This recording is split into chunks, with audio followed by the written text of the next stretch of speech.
जय हिंद साथियों, मैं अंकित कुमार यादव आप सभी का स्वागत करता हूं सृष्टि ज्ञान केंद्र में, जहां हम पढ़ रहे हैं कक्षा 11वीं की पॉलिटिकल साइंस और जिसमें चल रहा है अध्याय 2 जिसका नाम है स्वतंत्रता। जिसमें अभी तक हमने ये जाना कि क्या है स्वतंत्रता और स्वतंत्रता में प्रतिबंधों की क्या आवश्यकता है और किन परिस्थितियों में हमारी स्वतंत्रता पर प्रतिबंध लगने चाहिए और क्या होता है हानि का सिद्धांत। किसे कहते हैं हानि का सिद्धांत, और इस हानि के सिद्धांत के माध्यम से हमें क्या बताने का प्रयास किया गया है ये हमने बखूबी जान और समझ लिया है।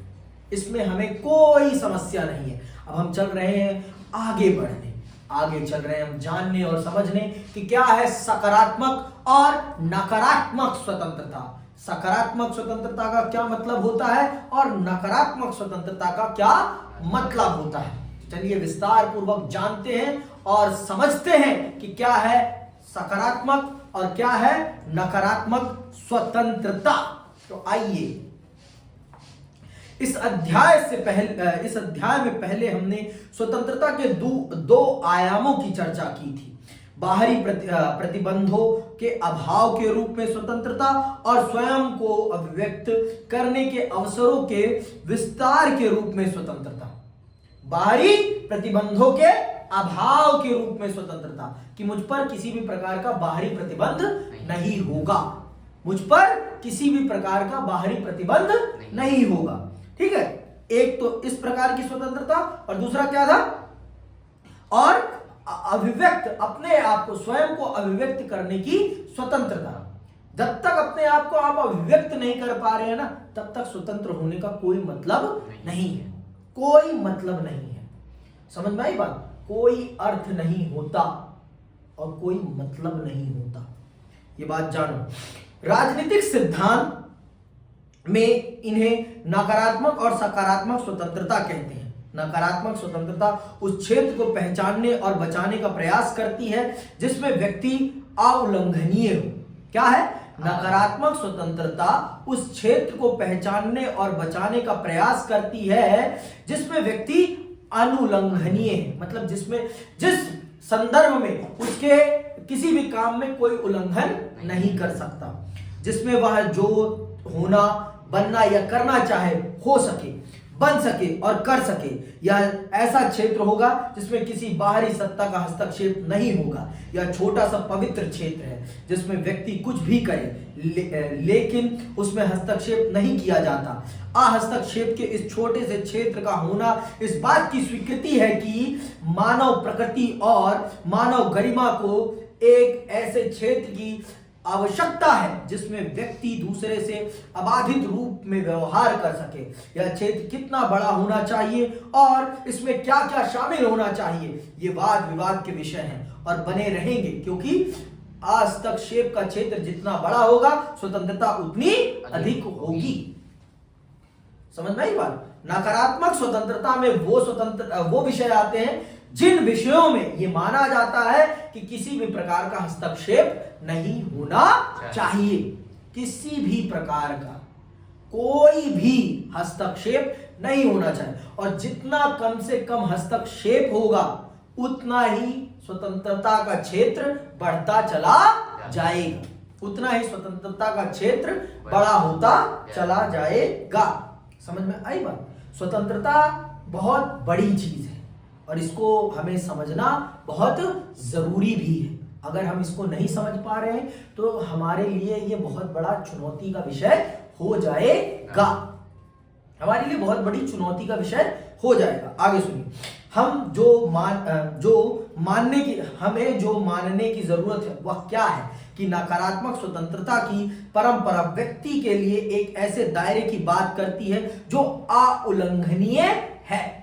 नकारात्मक स्वतंत्रता किसकी बात करती है? एक ऐसे घेरे की बात करती है जिसमें व्यक्ति पूर्ण तौर पर आजाद है और उसकी उन विषयों में कोई भी व्यक्ति इन्वॉल्व नहीं हो सकता है, कोई भी उसमें किसी भी प्रकार का इंटरफेरेंस नहीं कर सकता है। समझ में आई बात? उन मामलों में कोई भी किसी भी प्रकार का इंटरफेरेंस नहीं कर सकता। ये बात आप बखूबी समझिए। इस बात को समझना बहुत जरूरी है, बहुत बहुत बहुत ज्यादा जरूरी है। आगे सुनिए। जिसमें व्यक्ति स्वयं को व्यक्त कर सके। अगर यह क्षेत्र बहुत छोटा है तो मानव गरिमा में कटौती होती है। मिसाल के तौर पर ऐसे दायरे को चिन्हित करने के लिए यह सवाल पूछा जा सकता है, विद्यालय, खेल का मैदान और कार्यालय जैसी विभिन्न स्थितियों में पहनावे का चयन क्या ऐसा मामला है जो हस्तक्षेप के लघुतम क्षेत्र में आता है, और क्या इसीलिए ऐसा चयन है जिसमें कोई बाहरी सत्ता दखल नहीं दे सकती, या यह ऐसा मामला है जिसमें राज्य, धार्मिक सत्ता, आईसीसी या सीबीआई जैसी कोई भी संस्था हस्तक्षेप कर सकती है। नकारात्मक स्वतंत्रता का तर्क होता है कि वह कौन सा क्षेत्र है जिसका स्वामी मैं हूं। नकारात्मक स्वतंत्रता का तर्क यह स्पष्ट करता है कि व्यक्ति क्या करने से मुक्त है। इससे उलट सकारात्मक स्वतंत्रता के तर्क कुछ करने की स्वतंत्रता के विचार की व्याख्या से जुड़े हैं। ये तर्क इस सवाल के जवाब में आते हैं कि मुझ पर शासन कौन करता है। इस प्रश्न का आदर्श उत्तर होगा, मैं स्वयं पर शासन करता हूं। अगर आप पर कोई और शासन कर रहा है तो इसका मतलब आप आजाद नहीं हैं। आप आजाद नहीं हैं। आप आजाद तब है जब आप पर आपका शासन हो। अगर आप पर आपका शासन नहीं है तो आप ये कदापि नहीं कह सकते कि आप आजाद हैं। आप कदापि आजाद नहीं हैं। आप कदापि आजाद अपने आप को नहीं कह सकते। यह है सकारात्मक स्वतंत्रता। आपको पूछने के, आपके अंदर क्यूरियोसिटी, आपकी सोचने की क्षमता को पैदा करने में एक बड़ी भूमिका निभाती है। कौन? सकारात्मक स्वतंत्रता आपको सोचने के लिए मजबूर करती है। ठीक है, क्रिटिकल थिंकिंग को एवेल्यूएट करती है। सकारात्मक स्वतंत्रता के विमर्श की एक लंबी परंपरा है जिसमें Rousseau, Hegel, Marx, Gandhi, Aurobindo और इन विचारकों से प्रेरणा लेने वालों में देखा जा सकता है। इस परंपरा का सरोकार व्यक्ति और समाज के संबंधों की प्रकृति और स्थिति से है। यह परंपरा इन संबंधों को इस तरह सुधारना चाहती है कि किसी व्यक्ति के व्यक्तित्व के विकास में कम से कम अवरोध रहे। व्यक्ति एक पुष्प की तरह है। जब मिट्टी उपजाऊ हो, सूरज की रोशनी हो, पर्याप्त पानी हो और नियमित देखभाल हो, तभी वह खिल पाता है। तभी वह खिल पाता है। व्यक्ति को अपनी क्षमताओं का विकास करने के लिए भौगोलिक, राजनीतिक एवं सामाजिक जगत में समर्थकारी सकारात्मक स्थितियों का लाभ मिलना ही चाहिए। इसका अर्थ यह है कि व्यक्ति गरीबी अथवा बेरोजगारी के कारण अवरुद्ध ना हो और अपनी आवश्यकताओं की पूर्ति के लिए उसके पास पर्याप्त भौतिक साधन होने चाहिए। उसके पास निर्णय निर्माण की प्रक्रिया में भाग लेने का अवसर भी होना चाहिए, जिससे कि बनने वाले कानूनों में उसकी इच्छा की झलक हो या कम से कम उसकी प्राथमिकताओं को ध्यान में लिया जाए। सबसे पहले तो अपने बुद्धि विवेक के विकास के लिए, शिक्षा और अच्छा जीवन जीने के लिए जरूरी अन्य अवसरों तक व्यक्ति की पहुंच होनी चाहिए।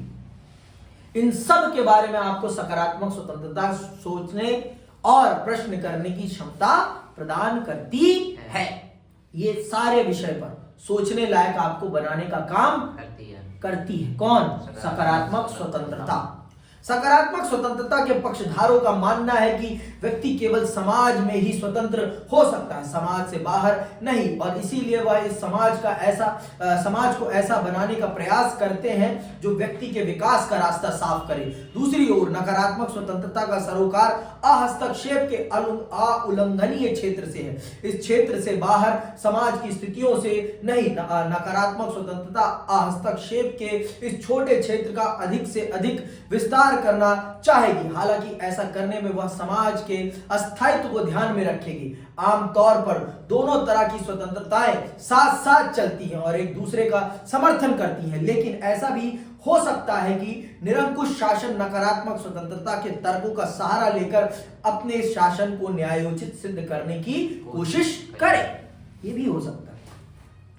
शासन तो शासन है भाई, शासन तो आपकी आजादी छीनना ही चाहता है, जिससे कि वो अपनी निरंकुश शासन व्यवस्था को स्थापित कर सके और आपको अपने अनुसार चला सके, आपको अपने अनुसार चला सके, इसके लिए वो ऐसा करता है। अभिव्यक्ति की स्वतंत्रता सबसे जरूरी, सबसे महत्वपूर्ण। जब तक आप अपने आप को व्यक्त नहीं कर पा रहे हैं तब तक आपके आजाद होने का कोई मतलब नहीं है। आजादी का वास्तविक अर्थ ही यही है कि अभिव्यक्ति की स्वतंत्रता हो। बिना अभिव्यक्ति की स्वतंत्रता के आजादी का कोई मतलब नहीं है, कोई मतलब नहीं है। मतलब निराधार है आजादी। स्वतंत्रता नाम का शब्द फिर आपके जीवन में एग्जिस्ट ही नहीं करता, आपके जीवन में उसका कोई मतलब ही नहीं है, उस शब्द का कोई मतलब नहीं है अगर आपके पास आजादी नाम की चिड़िया नहीं है। कौन सी? अभिव्यक्ति की आजादी। मतलब जो आपके दिल में आ रहा है अगर आप उसे व्यक्त नहीं कर पा रहे हैं सही तरीके से तो उसका कोई अर्थ नहीं है, कोई अर्थ नहीं है आजादी का। पर आजादी, अभिव्यक्ति की आजादी का यह मतलब कदापि नहीं है कि आप दूसरों को खड़े होकर गाली बकें। जितनी आपके पास अभिव्यक्ति की आजादी है उतनी ही दूसरे के पास भी है। इस बात को कदापि ना भूलें। यहां इस बात को अगर आप भूलेंगे तो आपकी आजादी आपसे कब छीन ली जाएगी आपको पता भी नहीं चलेगा। हानि के सिद्धांत में हमने पढ़ा नहीं यही चीज कि जब भी आपकी आजादी के कारण किसी भी व्यक्ति की आत्मरक्षा पर प्रश्न चिन्ह खड़ा होगा तो आपकी आजादी में राज्य और समाज हस्तक्षेप कर सकता है। राज्य मतलब सरकार और समाज, हम लोग भी आपकी आजादी में हस्तक्षेप कर सकते हैं। हमने पढ़ा ना हानि के सिद्धांत में इस बात। आपकी अभिव्यक्ति का मतलब है अंट संट की अभिव्यक्ति नहीं, आपके वास्तविक व्यक्तित्व की अभिव्यक्ति होनी चाहिए। आप क्या सोचते हैं, क्या करना चाहते हैं और क्या नहीं करने दिया जा रहा है आपको, उस चीज की अभिव्यक्ति है वास्तविक अभिव्यक्ति की आजादी। समझ में आई बात? अभिव्यक्ति की स्वतंत्रता का मुद्दा हस्तक्षेप के लघुत्तम क्षेत्र से जुड़ा हुआ माना जाता है। J.S. मिल ने सबल तर्क रखे हैं कि अभिव्यक्ति की स्वतंत्रता प्रतिबंधित नहीं होनी चाहिए। यह चर्चा के लिए एक अच्छा प्रसंग है। बहुत बार किसी पुस्तक, नाटक, फिल्म या किसी शोध पत्रिका के लिए पत्रिका के लेखक पर प्रतिबंध लगाने की मांग उठती है। किसी पुस्तक पर प्रतिबंध लगाने की मांग को इस चर्चा के आलोक में देखा जाए। अभी तक हमने स्वतंत्रता को विकल्प निर्धारण के रूप में देखा, जहां सकारात्मक और नकारात्मक स्वतंत्रता के बीच फर्क किया गया, जहां हमने स्वतंत्रता पर न्यायोचित सीमाएं लगाने की जरूरत को स्वीकार किया, लेकिन साथ ही यह भी माना कि इन सीमाओं को उचित प्रक्रिया और महत्वपूर्ण नैतिक तर्कों के समर्थन की जरूरत है। अभिव्यक्ति की स्वतंत्रता एक बुनियादी मूल्य है और जो लोग इसको सीमित करना चाहते हैं उनसे बचने के लिए समाज को कुछ असुविधाओं को सहन करने के लिए तैयार रहना चाहिए। वल्तल्य का कथन याद रखें, तुम जो कहते हो, सुनना, वोल्टेयर का कथन क्या है? तुम जो कहते हो मैं उसका समर्थन नहीं करता, लेकिन मैं मरते दम तक तुम्हारे कहने के अधिकार का बचाव करूंगा। यह है वास्तविक आजादी का मतलब कि तुम जो कह रहे हो मैं उसका समर्थन कदापि नहीं करता, लेकिन मैं मरते दम तक तुम्हारी अभिव्यक्ति के आजादी का समर्थन करूंगा और उसका बचाव करूंगा। तुम कह सकते हो, तुम्हारे कहने पर कोई कभी भी किसी भी प्रकार का प्रतिबंध नहीं लगा सकता, चाहे मैं तुम्हारी बात से सहमत हूं या ना हूं, इससे कोई फर्क नहीं पड़ता है। तुम बोलो, तुम्हारे मन में जो है वो तुम प्रकट करो। अगर ये स्थिति है तो इसका मतलब समाज आजादी के रास्ते पर चल रहा है, और अगर ऐसा नहीं है तो समाज आजादी के रास्ते पर नहीं चल रहा। समाज में इसका मतलब कोई ना कोई ऐसा है जो आपकी आजादी पर प्रतिबंध लगाने का काम कर रहा है। समझ में आई बात? आगे सुनिए, हम इस अभिव्यक्ति की स्वतंत्रता से कितनी गहराई से प्रतिबंधित हैं। कुछ वर्ष पहले एक फिल्म निर्माता दीपा मेहता काशी में विधवाओं पर एक फिल्म बनाना चाहती थी। यह फिल्म विधवाओं की व्यथा को खोजना चाहती थी, लेकिन राजनीति के एक हिस्से द्वारा इसका जबरदस्त विरोध हुआ। विरोधियों को लगता था कि इसमें भारत को बहुत बुरे तरीके से प्रस्तुत किया जाएगा। उन्हें यह भी लगता था कि यह फिल्म विदेशी दर्शकों की जरूरतों को पूरा करने के लिए बनाई जा रही है और इससे प्राचीन नगर की बदनामी होगी। उन्होंने इस फिल्म को नहीं बनने दिया और परिणाम स्वरूप फिल्म काशी में नहीं बनाई जा सकी। बाद में यह फिल्म कहीं और बनाई गई। इसी तरह से ओबे मेनन की रामायण रीटोल्ड और सलमान रुसादी की द सैटेनिक वर्सेस समाज के कुछ हिस्सों में विरोध के बाद प्रतिबंधित कर दी गई। The last temptation of Christ नामक फिल्म और मी नाथुराम बोलते नाम का नाटक भी अन्य समूहों द्वारा विरोध के बाद प्रतिबंधित कर दिया गया। इस तरह के प्रतिबंध आसान लेकिन अकाल्पनिक समाधान है, क्योंकि यह तात्कालिक मांग को पूरा कर देते हैं, लेकिन समाज में स्वतंत्रता की दूरगामी संभावनाओं की दृष्टि से यह बहुत खतरनाक है, क्योंकि जब तक एक बार प्रतिबंध लगाने लगते हैं तब प्रतिबंध लगाने की आदत विकसित हो जाती है। लेकिन क्या इसका मतलब यह है कि प्रतिबंध कभी लगाए ही नहीं जाने चाहिए? आखिरकार हम फिल्मों की सेंसरशिप भी तो करते हैं। सेंसरशिप प्रतिबंध से अलग है। जिन सवालों पर अक्सर वाद विवाद होता है वे ये हैं कि किस स्थिति में प्रतिबंध लगाना चाहिए और किस में नहीं। क्या प्रतिबंध कभी नहीं लगाए जाने चाहिए? इसी से जुड़ी दिलचस्प बात है कि इंग्लैंड में जो भी राज परिवार के लिए काम करता है वह राजमहल के आंतरिक बातों के बारे में न लिखने के लिए एक समझौते पर बाध्य होता है। और सही भी है भाई, क्योंकि आप एक व्यक्ति के जीवन की पर्सनल लाइफ को डिस्कस करने जा रहे हैं और कौन आपको यह अधिकार देता है कि आप किसी भी व्यक्ति की पर्सनल लाइफ को लिखें? उसकी भी तो अभिव्यक्ति की आजादी है ना भाई। जितनी आपके पास आजादी है उतनी उसके पास भी तो है। तो अगर आप किसी के साथ काम कर रहे हैं तो ये स्वाभाविक स्वीकार माना जाता है कि आप उसकी पर्सनल लाइफ को किसी के सामने प्रेजेंट नहीं करेंगे। ठीक है। अगर ऐसा कोई व्यक्ति राजमहल की नौकरी छोड़ने के बाद महल की राजनीति के बारे में कोई साक्षात्कार देना चाहे, लेख या पुस्तक लिखना चाहे, तो वह ऐसा नहीं कर सकता। क्या यह अभिव्यक्ति की स्वतंत्रता पर अन्यायपूर्ण प्रतिबंध है? मैं नहीं मानता।